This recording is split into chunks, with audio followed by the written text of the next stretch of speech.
In early December 2025, President Mnangagwa's advisor, Dr. Paul Tungwarara, was nominated by the ZANU-PF Manicaland Provincial Coordinating Committee to fill a vacancy on the party's 300-member Central Committee. The seat became vacant when Dorothy Mabika, a Chipinge-based Women's League incumbent, was elected provincial chair of the same league.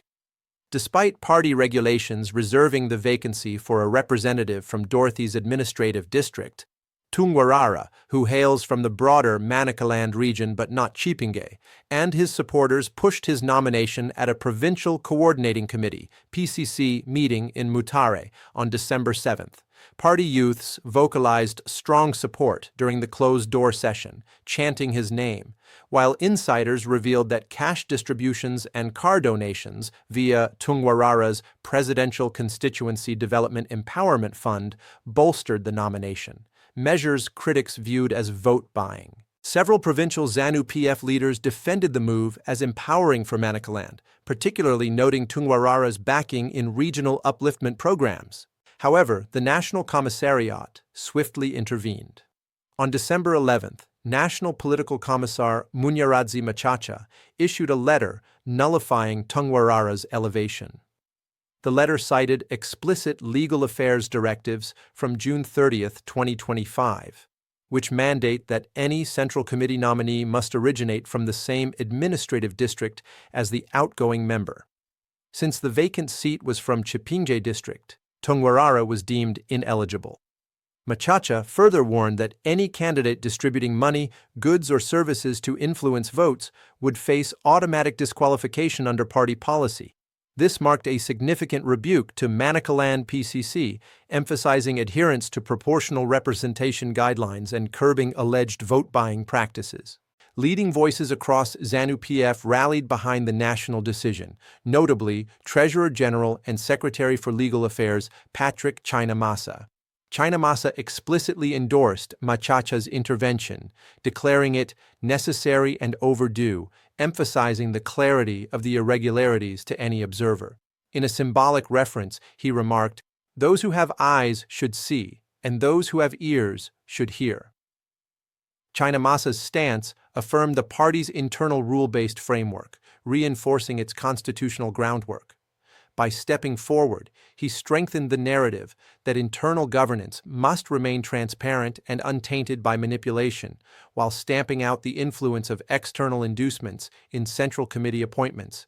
The decision fueled fresh accusations of internal factionalism, especially after ZIMI and ZMetro published detailed exposés alleging that powerful business interests aligned with rival candidate Kudakwashe Tagwire orchestrated the nullification. These sources suggest Machacha and Chinamasa oppose Tungwarara not on procedural grounds, but to suppress a rising power base within the party. They purportedly allege that Tagwire's camp was threatened by Tungwarara's successful grassroots lobbying in Manicaland, which mirrored Tagwire's own campaign methods.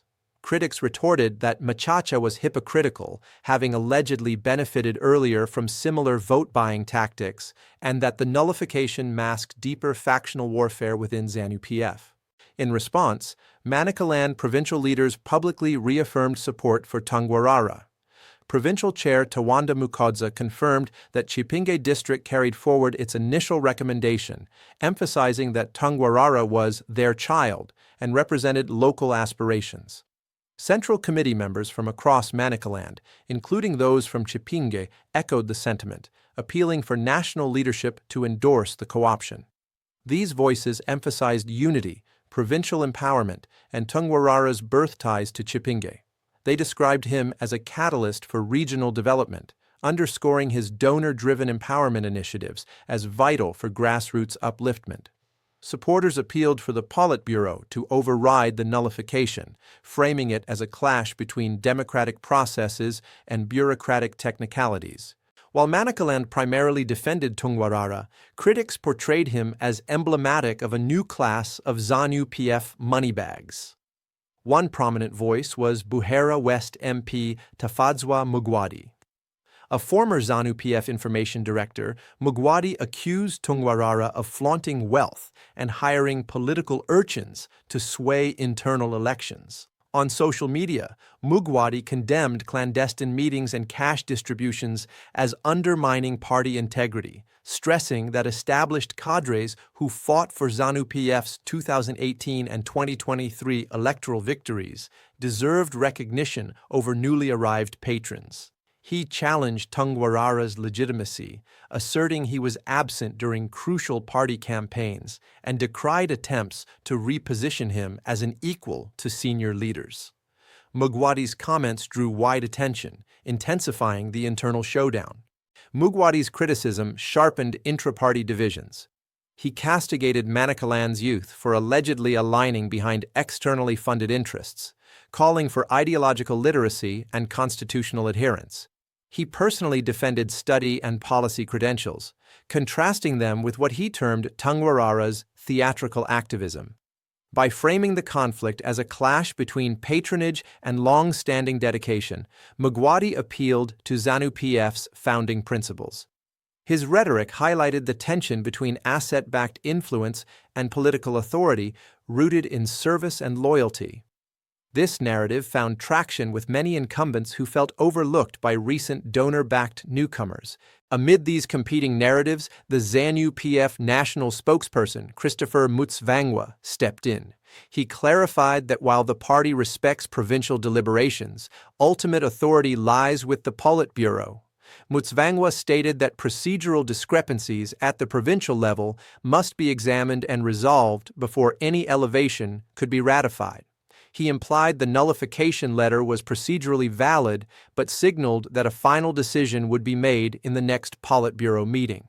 This approach diffused tensions between national authority and provincial choice, providing a pathway for resolution that balances regulation with internal democratic impulses. Parallel to the co-option saga, Tungwarara is reportedly eyeing the Buhera West parliamentary seat, currently held by MP Mugwadi. Mugwadi's vocal objections seem partly tied to this succession bid, suggesting a local power struggle is brewing. In Buhera West, grassroots networks, strong local performance, and party loyalty are key. Tungwarara's campaign, backed by significant funds and high-profile endorsements, may tip the playing field. Mugwadi's public repose could be read as both a defense of incumbency and a warning against perceived external interference. As both figures operate under the ZANU-PF banner, the rivalry adds complexity to intra-party cohesion and electoral readiness ahead of the next general election. Moving forward, the Politburo is tasked with navigating a fraught mix of legal regulations, factional interests, donor influence, and provincial identity. If they strictly enforce administrative rules, Tungwarara will remain sidelined unless formally endorsed by Chipinge cadres. Alternatively, acknowledging his profile may signal an openness to technocratic donors, but risks alienating career politicians. Mugwadi's vocal opposition has highlighted ideological and regional assertions. The outcome will signal whether ZANU-PF intends to preserve established structures or adapt to a more fluid party financing landscape. Observers note the clash could set precedents for donor-driven influence in Zimbabwean politics, making this more than a local dispute, but a test of the party's evolving identity. Thank you for watching. Like, share, and subscribe.